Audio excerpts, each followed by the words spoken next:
My name is Emilio Gallegos, United States Marine Corps veteran. I served from 1999 to 2010. My tour in Iraq was in 2008. In the summer of 2008, in the Al Anbar province, Main Supply Route Michigan separated two bases.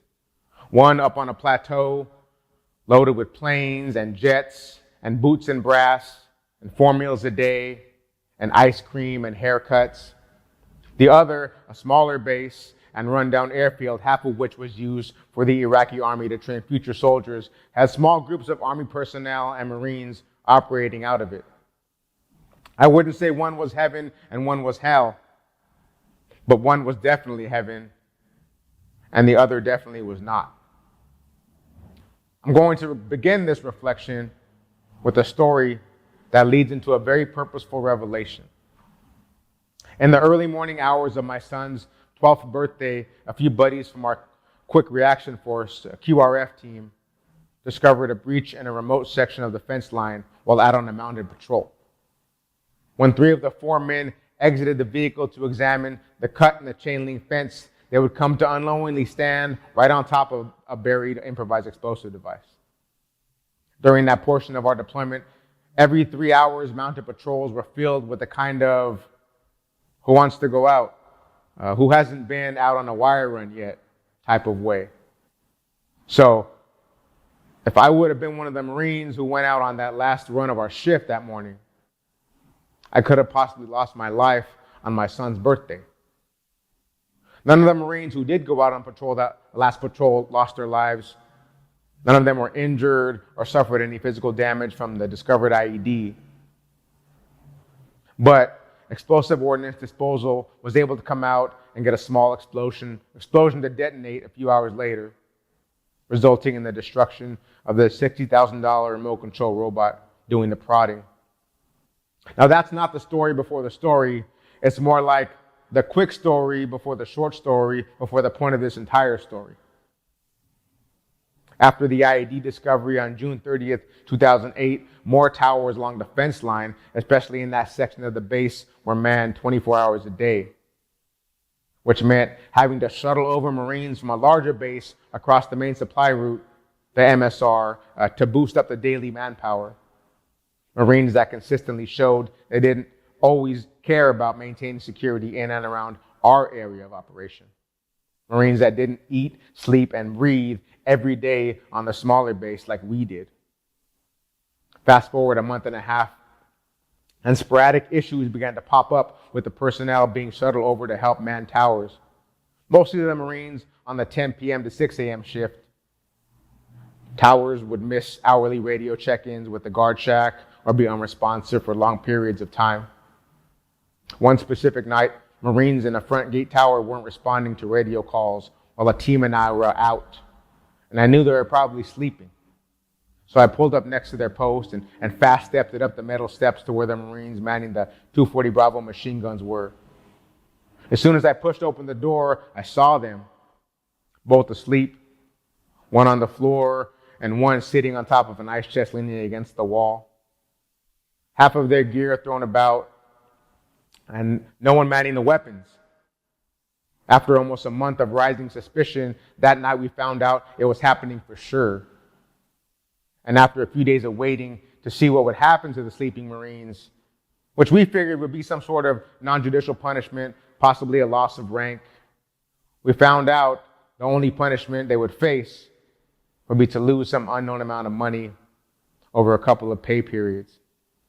And that's it. Nothing else. As soon as we received that news, I stopped talking for a few days, maybe almost a week.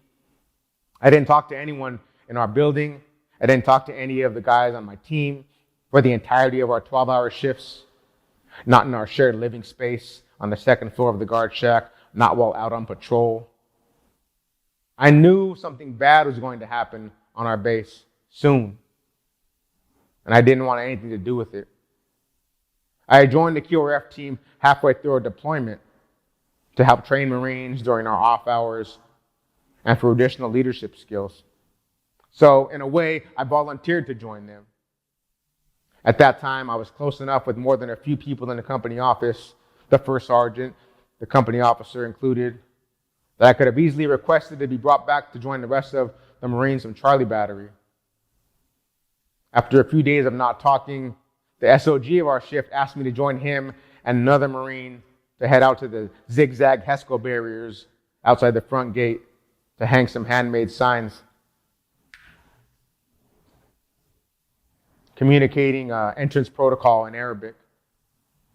While we were out there, the three of us, the SOG wanted to know what I'd been thinking and what I'd been feeling.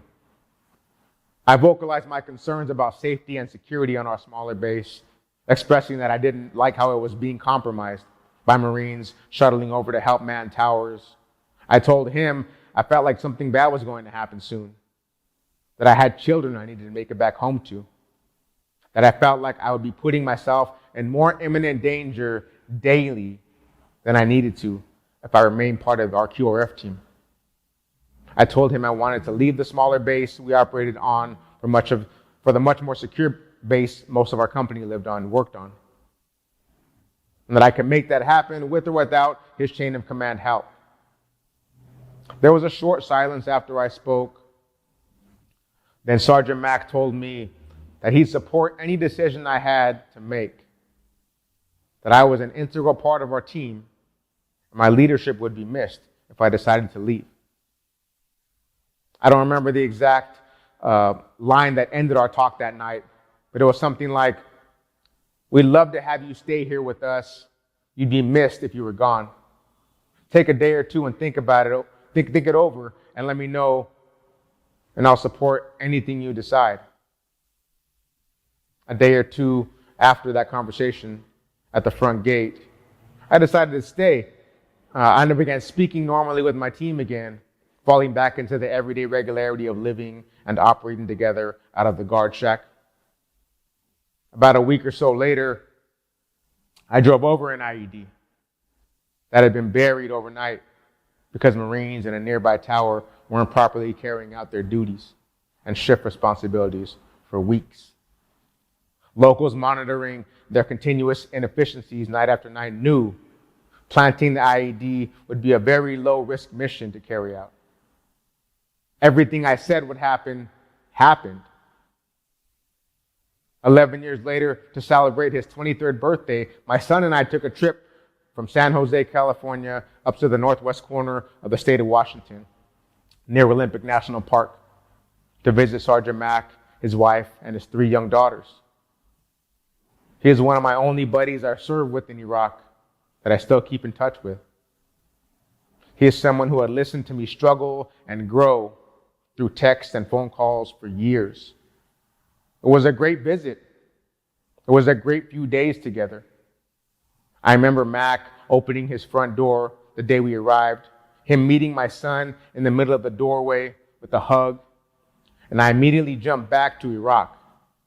Jumped back to Mac and I talking about home while performing vehicle maintenance under a blazing Al Anbar sun. Mac was 22 in 2008, and I got married right before our deployment. I was the 31-year-old single father of a 12-year-old son and a 7-year-old daughter.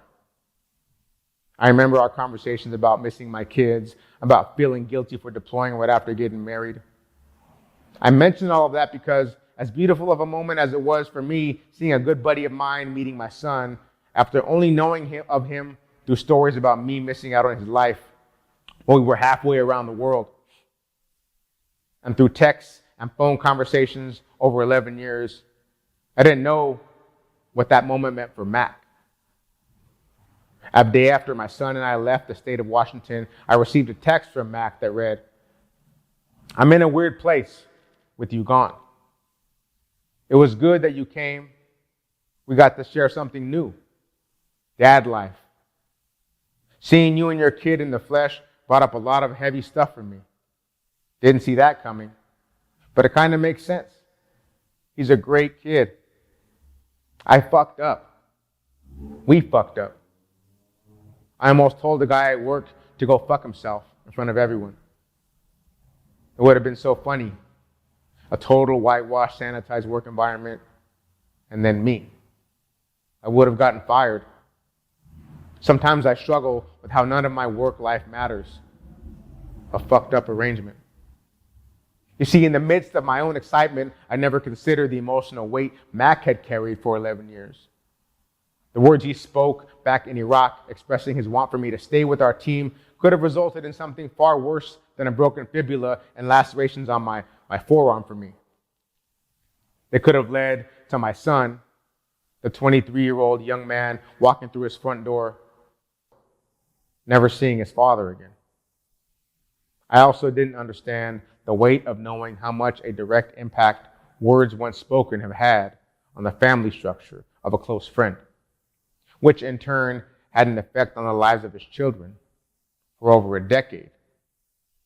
I say all of this and share this reflection in speaking about Memorial Day to say that I hope we, collectively, will always remember to honor our fallen brothers and sisters. That we will continue to live for those who can no longer digest the kind of experiences I've shared with you. Continue to live for those who can no longer vocalize their emotions or can no longer break down to build themselves back up. That we continue to tell our own stories, to honor those who forever rest without the opportunities to tell theirs, to honor those who will never have the chance to someday hear one of their children tell them, "I'm really proud of you. I love you so much." You know, as a writer, one of the quotes that always brings me back to knowing my exact purpose in this life comes from a book titled The Things They Carried by Tim O'Brien. And it says, 43 years old, and the war occurred half a lifetime ago. And yet, the remembering makes it now. And sometimes the remembering will lead to a story, which makes it forever. That's what stories are for. Stories are for joining the past to the future. Stories are for those late hours in the night when you can't remember how you got from where you were to where you are. Stories are for eternity, when memory is erased, when there is nothing to remember except the story. May we always remember to be purposeful with our intentions and to be purposeful with our actions and living lives that celebrate the memory of those who preceded us in death.